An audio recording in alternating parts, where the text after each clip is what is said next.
state of Edo is again without doubt in the global spotlight as many of our people go to the polls to elect their governor, a man that would oversee the affairs of the state in the next 4 years. Last night, however, afforded us the opportunity via live debates to watch the two main governorship contenders on the platforms of the People's Democratic Party and the All Progressives Congress. The matters brought up for discussion are real issues on the front burner of the Obaseki-Shaibu administration, and these are indeed inherited problems from his predecessor, which border on insecurity, unemployment, education, health, agriculture, and food security, to mention but a few. We shall, in the course of this short piece, examine these issues in turn raised in debate to see if the incumbent administration has fared well or not. For starters, in the area of insecurity before Obaseki mounted the saddle, our people suffered from too many problems, and these range from our individual complexity to frustration factor. Edo State, if we need reminding, was caught in an appalling web of insecurity which spoke volumes for crimes of varying degrees, particularly violent ones such as armed robbery, kidnapping, hooliganism, and the like, as the lions and tigers held sway under the active connivance and protection of certain state actors. However, as luck would have it to say, the former have not been tamed by the security measures put in place by the no-nonsense, indefatigable duo Obaseki and Shaibu. Would be an understatement. It is not in dispute that security of lives and property has been restored, as our people now sleep with two eyes closed, which is a far cry from what obtained in the not too distant past. Obaseki, in the course of the historic debate, did expressly and aptly remind Edo people and other viewers around the world of these measures, which is an open secret. Hence, in the area of insecurity, which was on the ascending order of magnitude, I think the Obaseki administration deserves a pat on the back, which his major opponents, I dare say, would have appreciated and commended by brushing their political differences aside. One issue that also featured prominently in that debate was human trafficking, which his opponents alleged has spiked double digits. This again is not true. In fact, it is none other than terminological inexactitudes. Far from what he alleged, it has actually reduced, to which we are all living witnesses. Well, in my interview with Vanguard newspapers in the second quarter of last year, I made a scanty reference to the daily episodes of Mediterranean death, which informed my interest and desire to join the Edo State governorship race. Many Nigerians of Edo State extraction were daily trafficked and shipped through and over the Mediterranean to Europe, but this, I dare say, has drastically reduced thanks to the untiring effort via a series of diplomatic engagements, particularly with the authorities of the countries on the north of the Mediterranean by the incumbent administration, which could be likened to the Shawshank Redemption, a bestseller movie with proper planning, design, and management that has produced amazing results.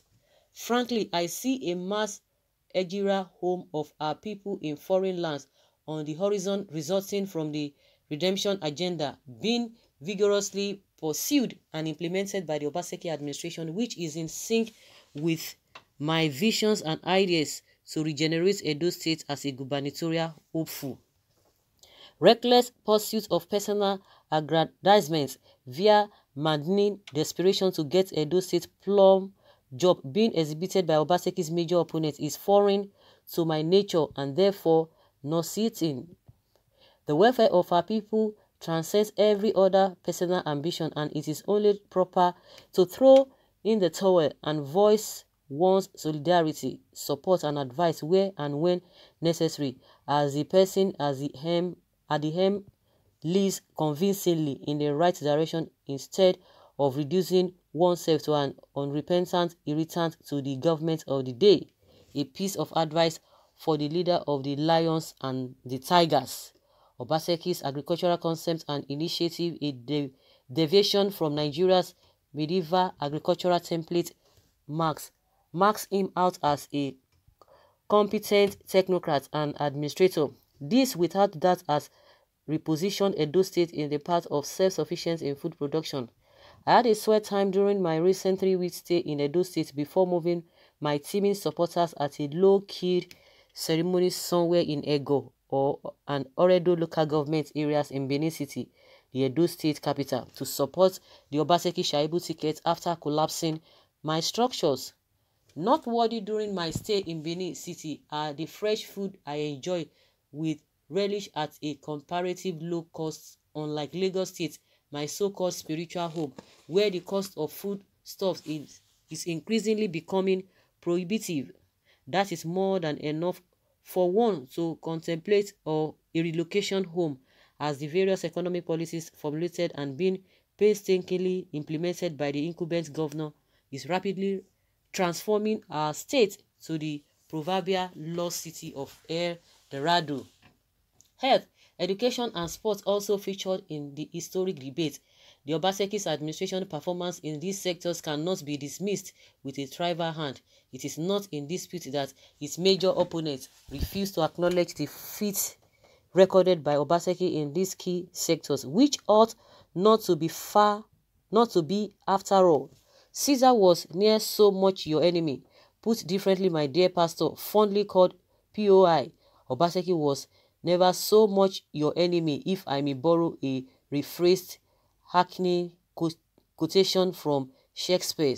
I say yet again, the welfare of our people comes first. It is therefore advisable under the existing circumstances to let well alone as Obaseki, like a Trojan, works tirelessly, expanding our coast via creation of every enabling environment for businesses and institutions to flourish, and we see his efforts yielding fruitful individuals.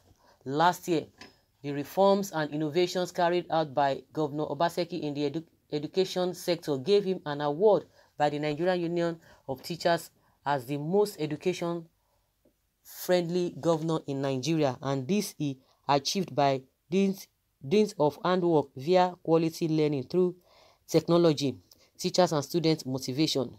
Did his opponents have to contest this incontrovertible fact that gave the governor a deserving award? Yet he did. What a crying blunder. In sport, the Obaseki Shaibu administration made a giant stride. Today, Edo has regained its lost glory as traditional #1 destination in sport.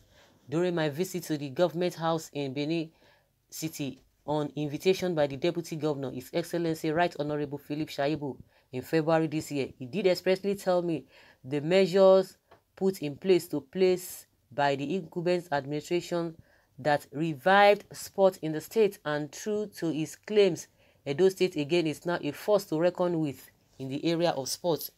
The hosting right granted the state after the on-the-spot assessment of the facilities on the ground is a testimony to this fact. Has there been death of nurses, doctors, and other health workers in Edo State under Governor Godwin Obaseki's administration? Frankly, I haven't heard of it. Our health facilities in Edo State compete with the best anywhere under the sun, with well-trained health personnel being churned out yearly from the prestigious University of Benin. This should not have been in contention by his main opponents, because we have the facts and figures on the ground. How the governor has performed exceedingly well in this regard. Frankly, what the leader of the Lions and the Tigers should have done is to applaud the giant strides made by his major opponents and promise to build on that if voted to power, instead of his incessant diatribes and unwarranted attacks on the incumbent governor of our state, who repeatedly and consistently whispered endearments. My brother, to his opponents, my maternal uncle, may God rest his soul, before going the way of all flesh, once reminded me of the grave dangers inherent in trying to achieve anything by violence, and I have learned to live by that caution to this day. His hostile disposition, repeated debilitating flaws at the debate, and many others where the lions and tigers got it wrong. Where Iowa John Darlington, okay, is an Edo State governorship candidate on the platform of the Relisted People's Party on Nigeria. Okay, I think he's the one who wrote this article. Well, if this man, from all indications, you can see that he's with Godwin Obaseki, is a fan of Godwin Obaseki. And the question we really need to ask, of course, it's not if he's a fan of Godwin Obaseki and PDP, you don't expect him to say otherwise, but we need to look at what he said, whether they are true or not. And again, you don't expect Eze-Iyamu to say, oh, yes, it's done well. No. The business he came there for is to attack him, is to be able to say, no, you have not done it well. So it is not the duty of Obaseki to express himself, so which he did, and a lot of people commended him that he did excellently well. So the question now is that, irrespective of what this person that wrote this article, Iowa John Darlington, irrespective of what he said, of course, since he's associating with the governor and PDP, he's going to speak in their favor. But for people who have an open mind to look at what he said, whether they are true or not, at least in my opinion, to a very large extent, they are true. So even if he's making it up, at least people will say, oh, yes, we are making it up. All the things that he has listed that the governor did, fine, he did them. So, but you don't expect Obaseki or Eze-Iyamu to start praising him there. No. That would be a flaw on his side. So that's just the way that's the way I see this whole thing, which is talking about what the lions and the tigers got, or where they got it wrong. So guys, leave your comment below and let us have your take on this issue. Thank you.